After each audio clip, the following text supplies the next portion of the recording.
Welcome back YouTube, it's Dan with a bit of an update on FM26. There's a new beta just dropped and SI have issued a little bit of an apology on the state of the game and giving us an update on things to come. So we'll quickly cover it. So this is the press release that was dropped by SI last night. I clocked it on my X account and had a read of it. The basic gubbins of it is, the start of it is an admittance that the state of the game isn't very good. They know it's pretty rubbish and people aren't happy with it. Their exact wording is not their usual level of polish, which is just up here. And then admitted that they've addressed a few issues already, and then they're going to continue. Here we go. We still have lots more work to do and want to share our plans for continued updates and improvements across the FM26 cycle. Excellent. The main focus at the minute is fixing crashes for people, which is fair enough. If you can't play the game at all, it's not much good to anybody.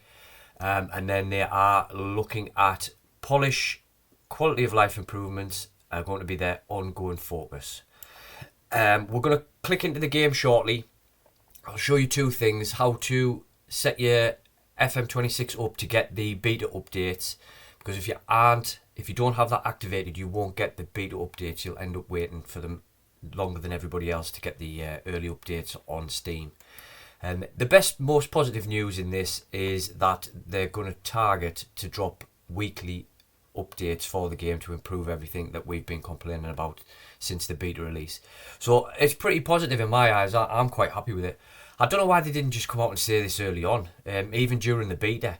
It might have stopped a lot of people refunding. There's probably two ways to look at it. They didn't want to release it because they didn't want to stop people purchasing the game in the first place, which is very disingenuous in my opinion. But if they'd have just come out and said this during the beta, I probably wouldn't have refunded my copy in the first place. So there we go.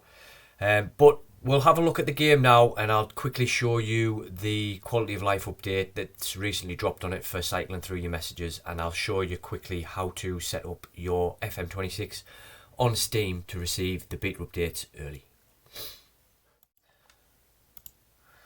First thing I'll show you then is how to get the public beta activated on your copy of FM26 so you can get the updates downloaded. So the first thing you want to do is load up Steam. If you right click on FM26 and go down to properties, left click on properties, that'll bring up this window, and you see on the left hand side there's an option there for betas. Left click on that, and then you want to make sure this box at the top where it says beta participation, yours will default be set to none, and you want to change that to public beta. So left click on public beta, and that's that.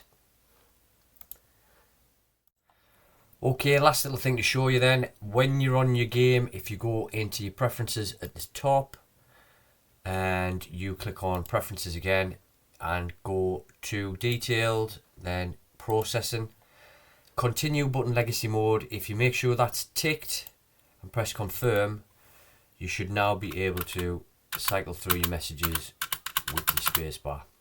And that's it. And I'll see you in the next video.